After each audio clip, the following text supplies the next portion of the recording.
The Social Security Administration recently announced the 2024 COLAs that are set to begin here in January. So that's what we're going to talk about in this video, but also wanted to share with you a few different ideas around why that COLA might not be as high as you actually expect to get after a couple of things are factored in. But first, my name is Jacob Duke. I'm a certified financial planner, and the purpose of this channel is to help you understand more about retirement, learn from these different tips and strategies so that you can apply them to your retirement plan and have a successful retirement. So before I jump into what the 2024 COLA is, I wanted to answer a really common question that I get fairly often. And it's a question of, hey, Jacob, who do these benefits actually apply to? And it's a really good question because a lot of people are concerned, do I need to be receiving my benefits in order to get that COLA applied to them? And the answer to that is no, you do not have to be receiving your benefits. But what you do have to do is you have to be age 62 by the end of the calendar year that the benefit is announced. So that means by the end of 2023, if you're age 62, the 2024 COLA,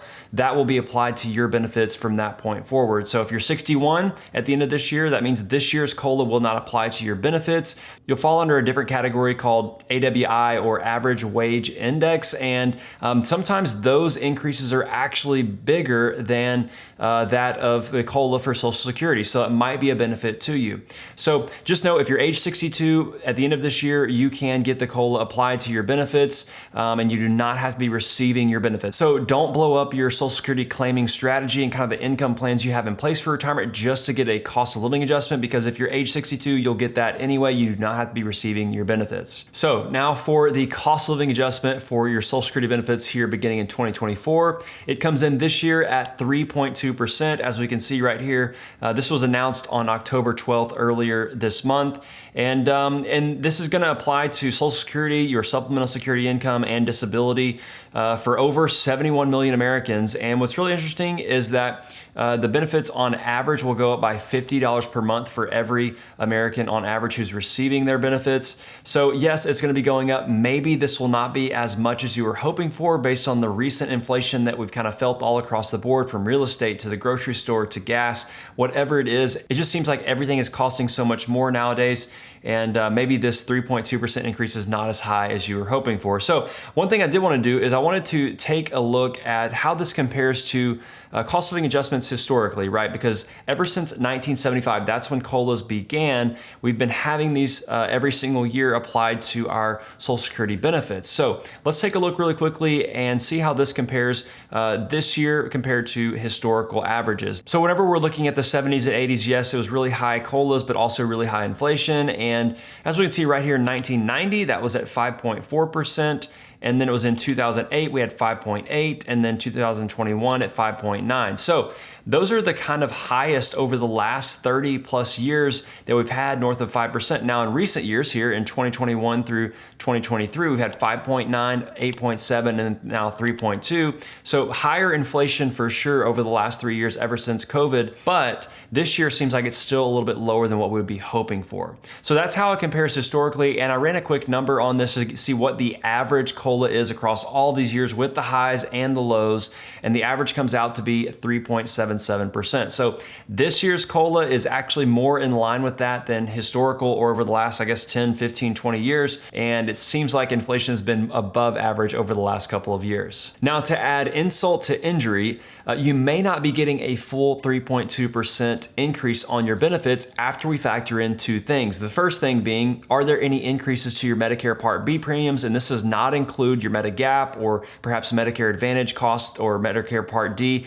Any of those different premiums I'm not including in this factor. But let's say that your Part B premiums are going to be increasing. That is going to take away from your 3.2% increase of your benefits. And we're going to dive into an example really quickly on that. But also another thing to factor in is taxation, because remember, we have to find a combined income, or sometimes called a provisional income, to figure out how much of your Social Security is truly taxable each year. But one thing to know we're going to look at in a second is that those provisional or combined income brackets are not inflation adjusted, meaning they are staying stationary regardless of how much your benefits may be increasing over the years. So first, let's go ahead and take a look really quickly at 2024 Medicare Part A and B premiums and their deductibles. And so we can see that they are going to be going up, as it says right here for Medicare Part B. Enrollees in 2024 will be paying $174.70 per month in 2024. This is an increase of $9.80 from $164.90 $2.80 here in 2023. Also, just know that your deductible will be going up to $240. This is an increase of 14 bucks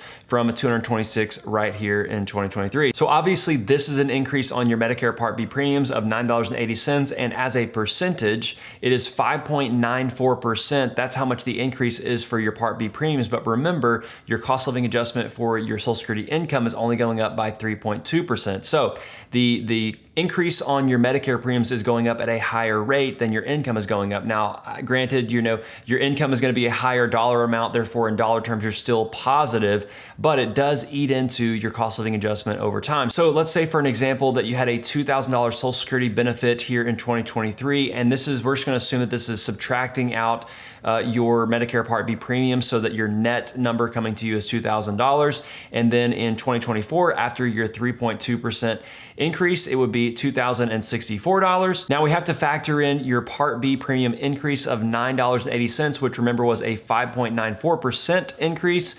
And if you take that out of the $2,064 here in the example we're working with, that leaves us with $2,054.20. Now, after we subtract out that Part B premium increase, your COLA for Social Security is now at 2.71% rather than 3.2%. So right away we can see that your Part B premium increase is going to be eating into your COLA for your 2024 Social Security benefits. So that's one way that your benefits could be reduced. Now, another way that I mentioned just a second ago was how your Social Security benefits are taxed. Now, this is not a video on how Social Security taxation works or how it's calculated, but just remember as a brief overview that you have to find what's called your combined income, and that will tell you how much of your Social Security is taxed. Now, if we look here on screen, we can see that there are different brackets. So if you're filing as a single person and you have $0 to $25,000 of combined income, none of your Social Security is going to be taxable. If you end up with a combined income of $25,000 to $34,000, if you're in that range, up to 50% of your Social Security income will be taxable. And then if you're single and you have more than $34,000